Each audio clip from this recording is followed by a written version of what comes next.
Movie के start में हमें एक आदमी दिखाया जाता है जिसका नाम यूतीन था। वो लोगों के सामने एक बॉक्स दिखाता है और बताता है कि ये ताइची बॉक्स है जिसमें इमोर्टल सूत्रा कांदी है जिससे वो लोग हजारों साल तक जिंदा रह सकते हैं। और फिर वो लोगों को गुमराह कर कर एक ड्रिंक पीने के लिए देता है। वो सब लोगों को इस बात की लालच देता है कि वो दुनिया पर राज करेंगे। तभी वहाँ पर दो महान वॉरियर्स उनको देख रहे थे जिनका नाम ज़ैंग और मोयान था। ज़ैंग समझ गया था कि यूतीन उन लोगों को कुछ और ही पिला रहा है। वो दोनों वहाँ पर यूतीन को कन्फ्रंट करते हैं और उसके बाद वहाँ पर उन दोनों के दरमियान में फाइट स्टार्ट हो जाती है। ज़ैंग फाइट के दौरान ताइची बॉक्स को चुरा लेता है और वो बॉक्स वो मोयान को दे देता है कि उस बॉक्स को वो ले जाकर अपने फायर ड्रैगन मास्टर के पास ले जाए। अब मोयान जब उस ताइची बॉक्स को ले जाती है, इसके बाद हम वहाँ पर एक पॉइजन मास्टर को देखते हैं जो यूतीन के साथ थे। वो वहाँ पर एक अजीब किस्म की बेल बजाते हैं जिससे वहाँ पर जितने भी लोग थे जिन लोगों को यूतीन ने ड्रिंक पिलाई थी वो सभी लोग बेल की आवाज सुनकर अजीब से डीमंस में बदल जाते हैं और वो सभी लोग ज़ैंग पर अटैक करने आते हैं और यहाँ पर इनके दरमियान में फाइट होती है। अब मोयान वहाँ से भागती है और वो ताइची बॉक्स लेकर अपने फायर ड्रैगन मास्टर के पास आ जाती है। तो फायर ड्रैगन मास्टर मोयान को कहते हैं कि ये बॉक्स उनका एक ट्रैप था मुझ तक पहुँचने का और अब उन डीमंस को मेरा पता चल चुका है। वो हमारे पूरे गाँव को डिस्ट्रॉय कर देंगे। इसके बाद मास्टर वहाँ से सब लोगों को भाग जाने का कहते हैं, लेकिन तब तक यूतीन अपने पॉइजन मास्टर के साथ ड्रैगन फायर मास्टर के गांव तक पहुंच गया था। यूतीन जब वो ताइची बॉक्स वापस मांगता है लेकिन मास्टर उसको वो बॉक्स देने से इनकार कर देते हैं और इसी वजह से यूतीन और उसका पॉइजन मास्टर पूरे गांव पर अटैक कर देते हैं। मोयान और मास्टर बचकर अपने घर के एक सीक्रेट रूम में चले जाते हैं। तब मोयान अपने मास्टर से पूछती है कि ये अजीब लोग कौन है। मोयान के पूछने पर उसके मास्टर उसको बताते हैं कि बहुत सालों पहले एक मशीन मास्टर ने एक बीस टेक्निक हासिल की थी और उसने लोगों को मॉन्स्टर्स में बदल दिया था और उसी वक्त कुछ टीम मास्टर्स ने मिलकर उस सिटी मास्टर को हरा दिया था। लेकिन उन्हीं में से एक मास्टर जो हेवन स्टेट के मास्टर थे उन्होंने उस टेक्निक बीस्ट को चुरा लिया था। अपने बुरे इरादों की वजह से उन्होंने उस स्क्रिप्ट को चुरा लिया था और उसके बदले नकली स्क्रिप्ट को जला दिया था और दूसरा स्क्रिप्चर था इमोर्टल का और उसमें अमर होने का राज था, यानी कि इमोर्टल होने का जो कभी भी खत्म नहीं हो सकता। और यही सब कुछ ताइची बॉक्स में है। अब मोयान यहाँ पर समझ गई थी जो पॉइजन मास्टर है उन्होंने भी इस टेक्निक को हासिल कर लिया था। उस टेक्निक से वो लोगों को डीमंस में बदल सकते हैं और अब वो इमोर्टल स्क्रिप्ट जो ताइची बॉक्स में है वो हासिल करने के पीछे है। फिर तभी वहाँ से ड्रैगन मास्टर मोयान को वो ताइची बॉक्स दे देते हैं और उसको वहाँ से चले जाने का कहते हैं। मोयान के जाते ही यूतीन और उसकी सारी आर्मी आ जाती है ताइची बॉक्स लेने के लिए। वो लोग आकर मास्टर से फाइट करने लगते हैं लेकिन यहाँ पर ड्रैगन मास्टर को हराना बहुत ज्यादा मुश्किल था। तभी यहाँ पर यूतीन का जो लीडर था वो ड्रैगन मास्टर को हरा देता है और उन्हें मार देता है। इसके बाद यूतीन के मास्टर उससे ताइची बॉक्स के बारे में पूछते हैं मगर यूतीन इस बात को जानता था कि उसको वो ताइची बॉक्स ड्रैगन गेट के इंसेक्ट पर मिलेगा। अब उस ताइची बॉक्स को लेने के लिए यूतीन और उसकी आर्मी निकल जाते हैं। वहीं पर दूसरी तरफ हम ज़ैंग को देखते हैं जो अभी भी जिंदा था और वो उन डीमन से वहाँ पर फाइट कर रहा था और अब उन डीमंस का पॉइजन उसकी बॉडी में चला जाता है जिसकी वजह से ज़ैंग बिल्कुल वीक हो जाता है। लेकिन तभी वहाँ पर ड्रैगन इंसेक्ट के मास्टर आकर उसको बचा लेते हैं। अगली सुबह हम देखते हैं कि ज़ैंग के मास्टर उसको ठीक करने की कोशिश कर रहे थे और वहीं पर ज़ैंग की फ्रेंड भी थी जिसका नाम क्वीन था। ज़ैंग के मास्टर क्वीन को बताते हैं कि उसका फ्रेंड ज़ैंग तो ठीक हो जाएगा मगर वो उसकी बॉडी के अंदर का पॉइजन बाहर नहीं निकाल सकते। तभी वहाँ पर मोयान भी आ जाती है। वो आकर उनको बताती है कि उनका विलेज पूरी तरह से डिस्ट्रॉय हो चुका है और उसके फायर ड्रैगन मास्टर भी नहीं रहे और अब वो ताइची बॉक्स अपने मास्टर को देती है। तभी वहाँ पर ज़ैंग को होश आ जाता है। अब वहाँ पर मोयान अपने मास्टर से इस इमोर्टल स्क्रिप्ट को खत्म करने का कहती है लेकिन इस बात से उसके मास्टर इनकार कर देते हैं। उनके मास्टर उनको बताते हैं कि हम इस बॉक्स को नहीं खोल सकते क्योंकि ये मेट्रॉइड से बना है और जिसकी वजह से हम इस बॉक्स को नहीं तोड़ सकते और इस बॉक्स को खोलने के लिए एक कोड की जरूरत है और पूरी दुनिया में एक ही आदमी है जो इस ताइची बॉक्स का कोड जानता है और वो है मास्टर सैंटी और वो एक मास्टर है जो माउंटेन्स पर रहते हैं। लेकिन उन मास्टर को ढूंढना बहुत ज्यादा ज्यादा मुश्किल है क्योंकि वो काफी टाइम से गायब है। इसके बाद मास्टर ज़ैंग को सबसे पहले उसकी बॉडी का पॉइजन निकालने का कहते हैं। ज़ैंग की बॉडी का पॉइजन सिर्फ एक ही इंसान निकाल सकता था और वो थे मास्टर हू। पॉइजन मास्टर ने ही मास्टर हू की फैमिली को मारा था और वो अपनी फैमिली का इकलौता बच्चा था। अपनी फैमिली के मरने के बाद वो एक बटरफ्लाई वैली में जाकर छुप गया था। वहीं पर हम देखते हैं कि कोई इनकी बातें छुपकर सुन रहा था। इसके बाद वहाँ पर यूतीन अपनी आर्मी को लेकर आ जाता है। वो आकर ड्रैगन वैली में अटैक कर देता है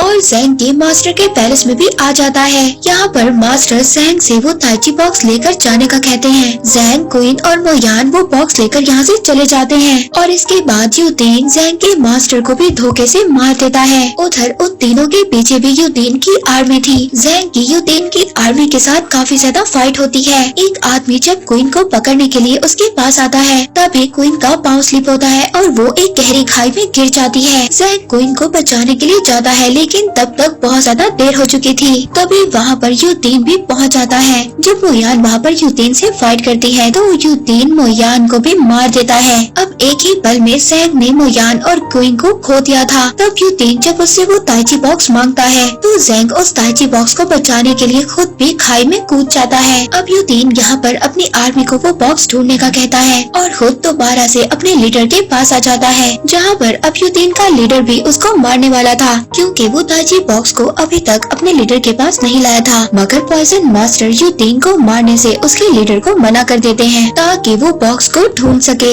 अब यहाँ पर पॉइजन मास्टर उनसे कहते हैं कि हमें जल्दी सैंडी मास्टर को ढूंढना होगा ताकि वो ताइची बॉक्स को खोल सके, क्योंकि सिर्फ एक वही इंसान था जिसके पास ताइची बॉक्स का कोड था। तभी हम देखते हैं रात को एक आदमी को नदी के किनारे ज़ैंग मिलता है। वो अभी भी जिंदा था। वो आदमी उसको बचा लेता है। वहीं पर दूसरी तरफ एक जापानीज लड़के को पानी में तैरती हुई कोई नजर आती है और वो भी उसको बचा लेता है। अब दोनों ही जिंदा थे। अब हम देखते हैं ज़ैंग जब सुबह हो जाती है तो वो उस आदमी के साथ जा रहा था। तभी वहाँ पर उनको एक लड़की मिलती है जो यूतीन की आर्मी से लड़ रही थी। तो ज़ैंग उस लड़के से कहता है कि वो भी इन लोगों से फाइट कर रहा है और जल्द ही उसे बटरफ्लाई वैली तक पहुंचना है। अब वो लड़की जिसको बटरफ्लाई वैली का रास्ता पता था वो उनको रास्ता दिखाने के लिए तैयार हो जाती है। वहीं पर हम क्वीन को देखते हैं जिसकी याददाश्त गिरने की वजह से जा चुकी थी। अब वो जापानीज लड़का उसको रहने के लिए जगह देता है। वहीं पर ज़ैंग उस आदमी और उस लड़की के साथ बटरफ्लाई वैली तक पहुंच गया था द आयरन बॉन्ड हू को ढूंढने के लिए ताकि वो हू मास्टर ज़ैंग की बॉडी का पॉइजन निकाल सके। अब यहाँ पर ज़ैंग उस लड़की से पूछता है कि वो उनकी हेल्प क्यों कर रही है तो वो उसको बताती है कि मास्टर हू ने उसके पेरेंट्स की बहुत ज्यादा हेल्प की थी।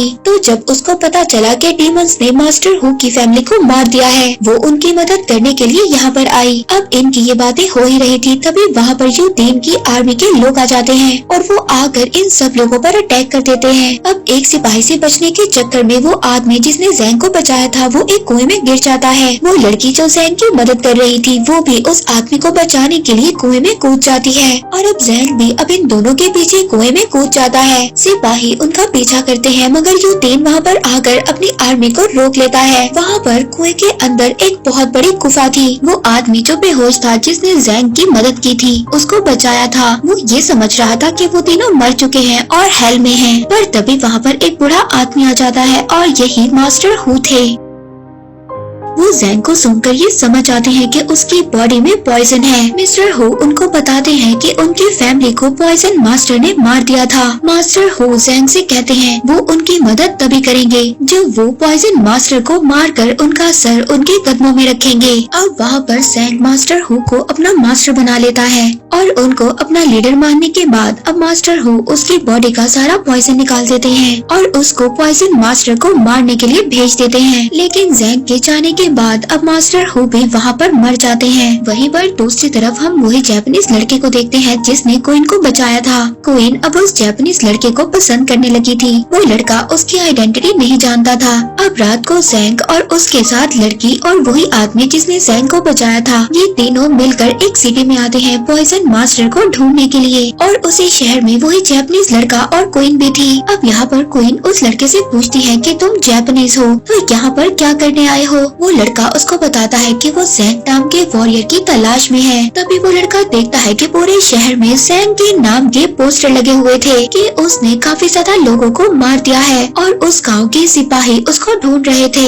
और वही पोस्टर देखकर क्वीन को भी कुछ याद आने लगता है। तभी वहाँ पर ज़ैंग आ जाता है। ज़ैंग को जिन सिपाहियों ने देखा था वो ज़ैंग से फाइट करने लगते हैं ज़ैंग को पकड़ने के लिए। लेकिन ज़ैंग उस लड़की और उस आदमी के साथ बोट में बैठकर वहाँ से निकल जाते हैं। पर तभी जाते हुए ज़ैंग की नजर उसी जापानीज लड़के और क्वीन पर पड़ती है। क्वीन को देखकर वो बोट रोकने का कहता है मगर ये ऑलरेडी पानी के दरमियान में थे। यहाँ पर उस जापानीज लड़के को ये बात पता थी कि ज़ैंग एक महान वॉरियर है, इसीलिए अब वो क्वीन से कहता है कि वो खुद वापस घर चली जाए और वो ज़ैंग के पीछे चला जाता है। पर तभी वहाँ पर यूतीन की आर्मी के कुछ लोग क्वीन को देखकर पहचान लेते हैं और क्वीन को कैद कर अपने साथ ले जाते हैं। तभी वहाँ पर वो जापानीज लड़का जंगल में जाकर ज़ैंग को रोक लेता है और उसको फाइट के लिए चैलेंज करता है। तो ज़ैंग उसको कहता है कि हम दोनों दुश्मन नहीं है। वो जापानीज लड़का ज़ैंग को बताता है कि तुमने मेरे दुश्मन को मारा था और अब मैं तुम्हारे साथ फाइट करना चाहता हूँ, ये देखने के लिए कि मैं कितना ज्यादा पावरफुल हूँ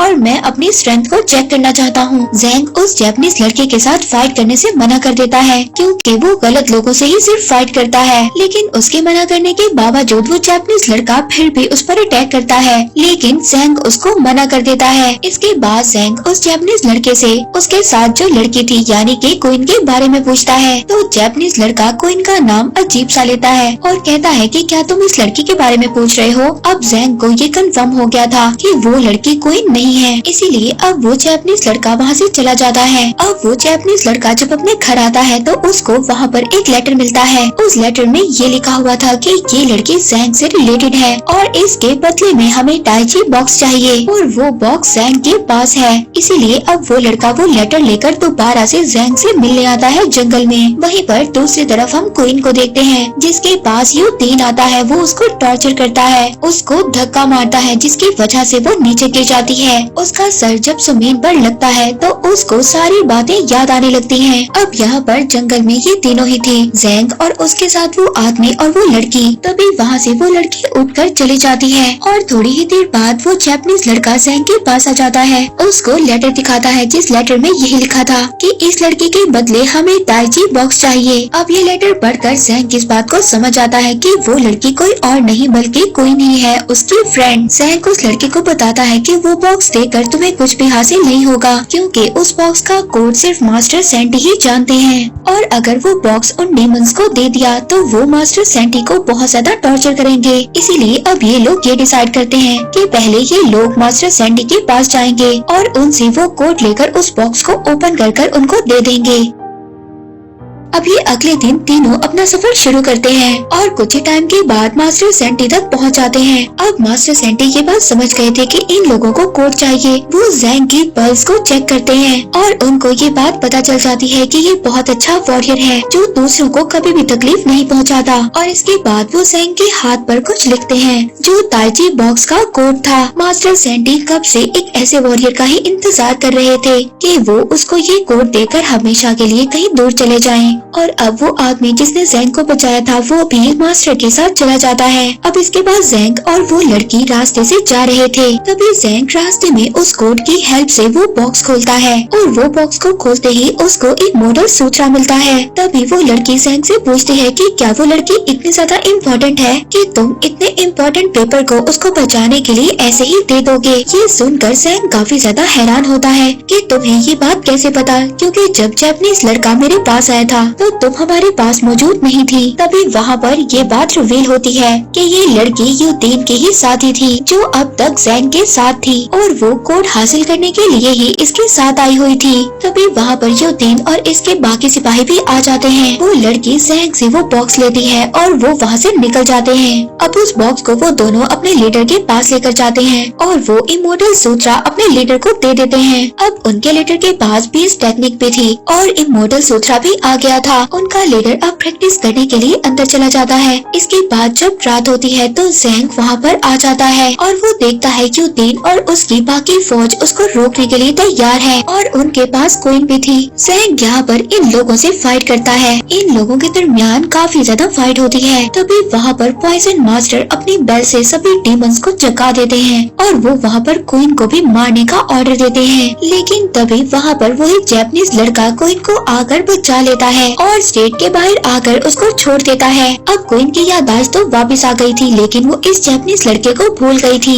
इसीलिए वो उसको उसका फ्रेंड बताकर वापस चला जाता है ताकि वो वापस जाकर ज़ैंग की मदद करे। इधर ज़ैंग यूतीन और उसकी बाकी फौज से अकेले ही लड़ रहा था और इसके बाद ज़ैंग वहाँ पर सभी को मार देता है। तभी हम देखते हैं यूतीन का जो लीडर था उसकी इमोर्टल सूत्रा की प्रैक्टिस पूरी हो गई थी। वो लीडर इमोर्टल हो गया था। अब ज़ैंग जब उससे फाइट करता है तो उसको कुछ भी नहीं होता। जैपनीज लड़का भी उससे फाइट करता है लेकिन उस लीडर को कुछ भी नहीं होता। उनके दरमियान में काफी ज्यादा फाइट होती है। तभी ज़ैंग को मास्टर सैंटी की कही हुई बात याद आती है। मास्टर सैंटी ने ज़ैंग को बताया था कि हर इंसान के अंदर अपनी ही पावर होती है और उसे उसका इस्तेमाल करना बहुत अच्छे तरीके से आना चाहिए और उन्होंने उसको कुछ टेक्निक्स भी सिखाई थी। जब ज़ैंग को वो बात याद आती है तो वो अपनी पूरी पावर के साथ वो टेक्निक्स को यूज करता है। वो उस लीडर पर अटैक करता है। काफी ज्यादा अटैक करने के बाद जब वो इंजर्ड होता है इसके बाद वो मर जाता है। लास्ट में वो पॉइजन मास्टर को भी मार देता है और अपने मास्टर हो का बदला पूरा कर लेता है। इसके बाद ज़ैंग और जैपनीज लड़का स्टेट से बाहर आते हैं जहाँ पर क्वीन ज़ैंग का इंतजार कर रही थी। वो उसके पास आकर उसके गले लगती है और वो जैपनीज लड़का ज़ैंग को फाइट का चैलेंज कर वहाँ से चला जाता है। कुछ टाइम के बाद हम देखते हैं कि वो जैपनीज लड़का और ज़ैंग दोबारा से मिलते हैं फाइट करने के लिए और मूवी यहीं पर एंड हो जाती है।